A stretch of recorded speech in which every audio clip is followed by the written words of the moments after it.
is important to illustrate the point about networks. If you remember at the start of the global pandemic, there was a lot of hoarding of toilet paper.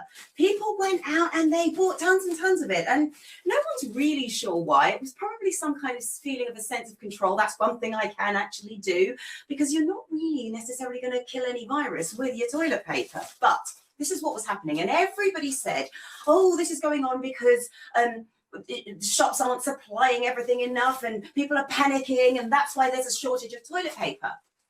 Well, that was half the truth.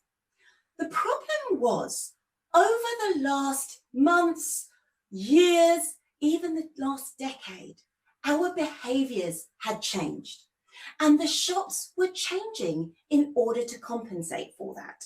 So instead of most of us doing the monthly shop or even the weekly shop, we've become much more of a consumer society. So if we needed something, we just pop down to the shop, which means that most shops were supplying to meet that particular demand. They weren't prepared for people to come in and buy on bulk for a whole month or for 2 months. And it was actually the supply chains that also caused the problems for the shops.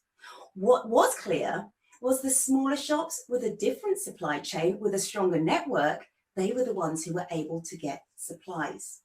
So that's the one thing to really think about.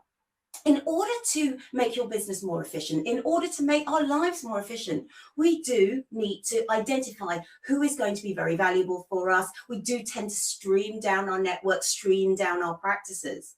But if we stream down too much, if we lean too much, to use that business term, if we cut off too much of the fat, there is not enough give.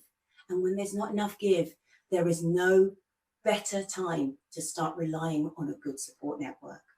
And so to illustrate that in the context of business, I do want you to think about the hand analogy that Sharon was using, which is a lovely metaphor, into the pillars of resilience for your future success.